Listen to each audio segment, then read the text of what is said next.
we look out in the world and we see so many amazing people. We see, you know, at least I'm from the US, so we see Oprah, or we see, you know, Bruce Lee, or Muhammad Ali, or, you know, Elon Musk, the businessman, or Steve Jobs, who founded Apple, or Tom Cruise. You know, we see all these heroes, these icons, these celebrities, and sometimes it's easy to project our greatness onto them. Oh, they're so amazing, they're so incredible, they're amazing, wow, wow, wow, you know, Justin Bieber or whoever, right? And we look at these people and we worship these heroes. And I think in doing so, sometimes we forget our own greatness. We forget what we really are. We think they're amazing rather than remembering, wait a second, I'm amazing. And so You Are the One the book is really a bold invitation, challenge for people to remember, wait a second, all of these incredible people, whether it's Mother Teresa, JFK, Gandhi, Muhammad Ali, they're just showing us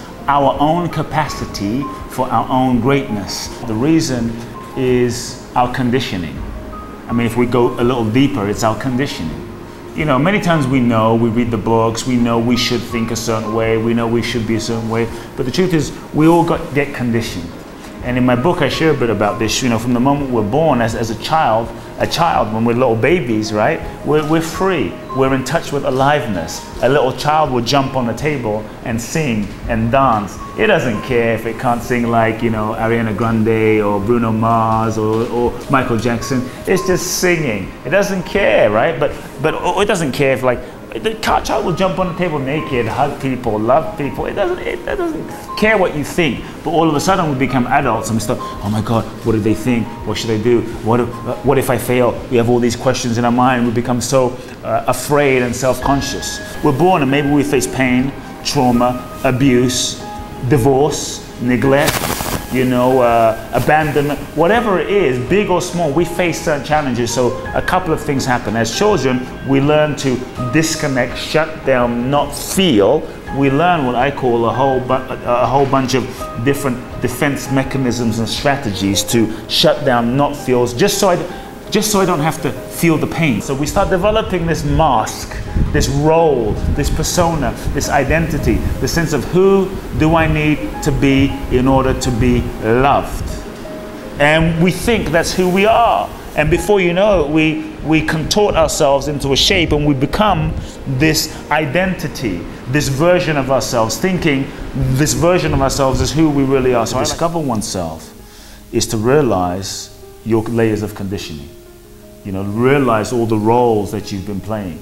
Because many times we're stuck inside of living these roles, but we don't know that they're roles. We don't know that that's not who we really are. We really think, you know, as I was saying earlier, we start developing these masks. We start developing these identities. We think, oh well, maybe as a young person, you know, we learn to be the nice girl, or the yes person, or be the perfect one, or be the funny person, or be the over-responsive one that took care of everyone, because that's what we learn to do in order to function, survive, and be loved. Then you must be willing to question your conditioning. You must be willing for a moment to actually not know who you are, because many times we're so sure about who we are, but who we are is often an illusion. Who we are is often a collection of conditioned identities. If you want to live an authentic life, a truly fulfilled life, you must discover who you really are and live that boldly. This is a fulfilling life. You cannot be successful, truly successful. Doesn't mean you won't have money, but I say, what is success? Is success just money? I mean, doesn't mean it's not. I mean, that's a great part. I wish everybody has money. But I know many people who have a ton of money, but they're miserable and unhappy inside. And so if you don't have yourself, what is this?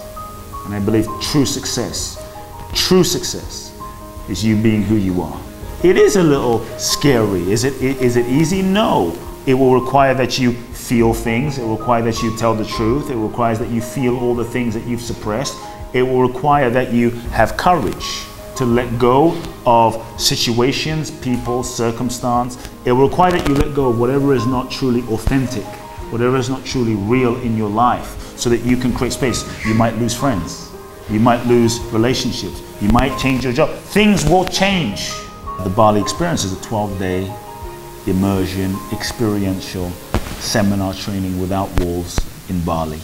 I take 18 to 20 people, I call them leaders from all walks of life, who feel a calling to serve humanity, who want to make a difference, who are ready to break through whatever the conditioned blocks are that prevents them from being who they fully are, prevents them from living their purpose, prevents them from giving their gifts to the world. That is almost like a surgery of the soul, right? It's almost like an inner surgery process that is designed to help each person uniquely identify whatever the blocks are from them living their most authentic selves, whatever the blocks are to them being free. I help them identify that. I create a synchronized process that helps people get clear on that, and then I create processes that help people free themselves from that conditioning so they can discover who they really are. Not very much, just bring yourself, bring an open heart, but it's, you know, no one knows what's going to happen on the journey, and no one knows what will happen the next day.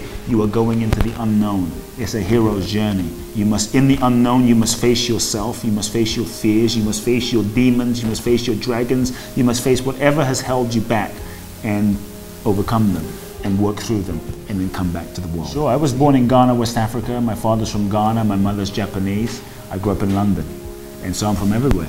Now I live in the US, so I feel like I'm a citizen of the world, you know. And in a nutshell, for me, my first memories as a young boy were two things. I always felt a deep calling to serve humanity, a deep burning desire to make a difference in millions of people's lives.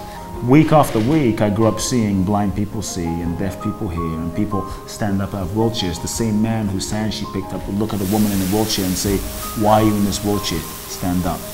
You're not sick, stand up." But I'm saying, "Stand up." And she would stand up. This man was my father.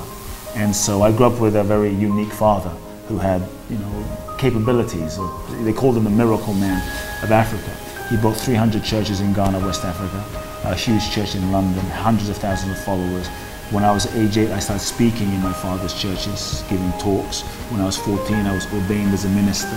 I was given the mandate that I was going to be his successor. And cut a long story short, I knew that wasn't right. I knew that wasn't my destiny. My life was set out for me.